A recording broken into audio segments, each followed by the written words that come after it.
Hey guys, I'm here back at the Wanda Canoe Club today. I decided to come back and pick up the rest of the boats that they were so generously willing to give me to try to bring back to life. I caught them on a really busy morning today. The place is buzzing with all kinds of really high-end boats and high-end paddlers. It's really great to see. And over here, I've got Wardell Lee and John Pontecuovo. Did I get that right? That's correct. That's all right. I got it right. They're from the Wanda Canoe Club. Can you give me a little history of your club? Yes, I'll start off, Dave. First of all, this is Wanda's been a club since 1910, and recently we've been rejuvenated with some younger athletes coming in, which I'll let Wardell talk to in a moment.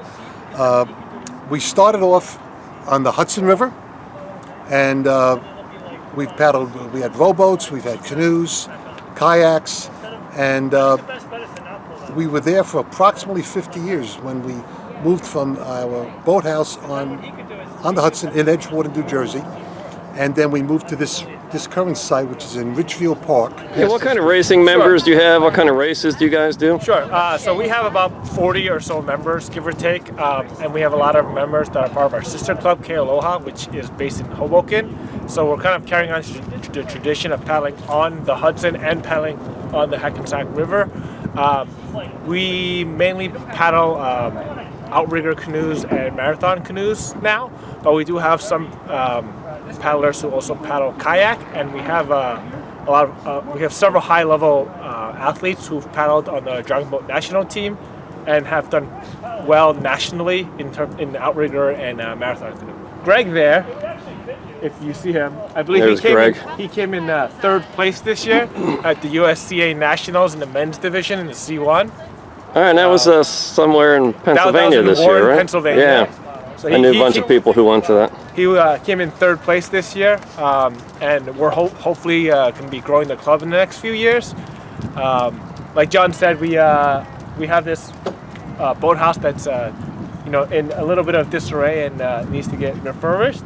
So in the meantime, we bought a couple of containers to store boats in, and hopefully our club will continue to grow up and up.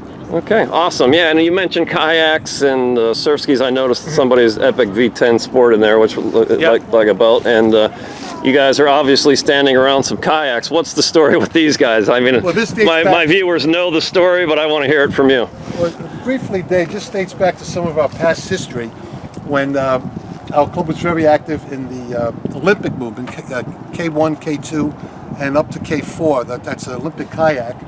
We've had past members of our club serve in the as coaches in the Olympics, representing the United States, as well as officials in the Olympics. And many of our past members in the 40s and 50s and 60s went on to train for national competitions and aspiring to be an Olympic athlete. So these are some of the older boats that we no longer used, and we actually found a good home with Dave the kayaker, and Dave has been interested in promoting the sport on the East Coast, and he's down in Virginia, and Dave is going to refurbish, he's got quite a bit of work ahead of him, with some of these older boats to get some new athletes, some younger athletes in it, and so they could get and enjoy the sport of paddling. Yeah, so I've got, what you guys don't know is I'm in a paddling group down there that we started. We've got over 500 members. I'd say maybe 20 show up to do events on a regular basis. But I started dragging a few with me to races this year, and all of a sudden they want faster boats and they want to compete. So that's the idea behind rescuing these boats, is get them in the hands of new people they just can't drop tons of money onto a fast racing boat to find out maybe they don't like the sport, but hopefully they'll get hooked on the sport with these boats and then continue to progress up. These older boats, I like to call them gateway boats. You start off with these boats and then you get on to faster and bigger boats, Yeah, and that's what some of these paddlers are finding out. Once you get a boat with speed, it's really hard to go back to anything slower. It's just tough to do. The thing I wanted to mention, Dave, we have aspiring young female athletes also. We have Katie Peck and Betsy Ray that are really taking lead in the women's division and going to be definitely major contenders in national competition. And already Katie has competed on a national level, representing the United States in Dragon Boat.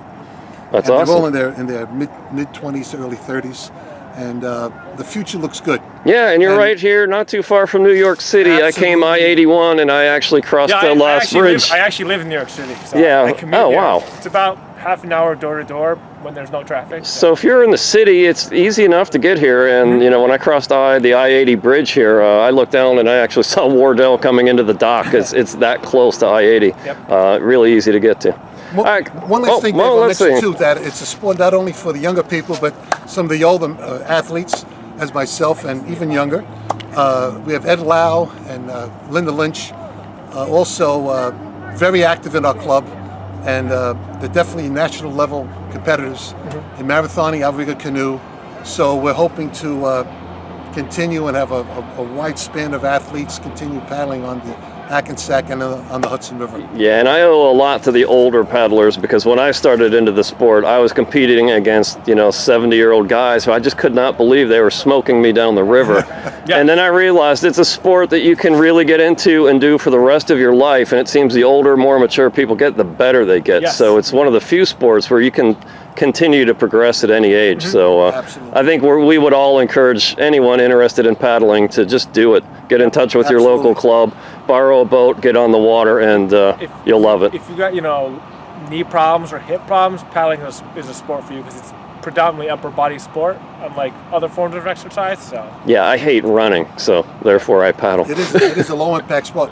And one thing I want to mention also, Waddell now as Commodore has been spearheading our racing calendar.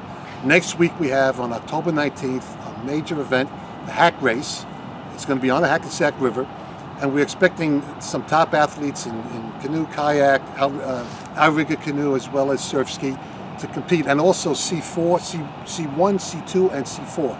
It's canoes, canoe double, single, double, and four-person canoes. And I think Wardell was telling me that's a 9-mile race. It's Yes. an out, Yep. out and back around the bridge And pier. it's a historic route. It goes all the way up to River Edge, which is the turning point of the race, and that's actually a headquarters of Washington when he was escaping from Manhattan.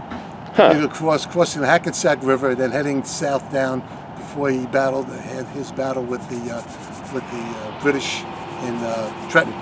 Interesting. So it's going to be a great day next week, and they've been working very hard to. We all been working hard to get prepared for that race. don't sell yourself short, Joe. Well, I'm gonna use the fact that you're full up registration this year as my excuse, but in all honesty, I don't think I could have pulled off driving up here Well, three weekends in a row. Your travel this last month has been. But I'll definitely join the hack race Yep. next year. Great. All right, thanks guys, Thank you very appreciate much. it.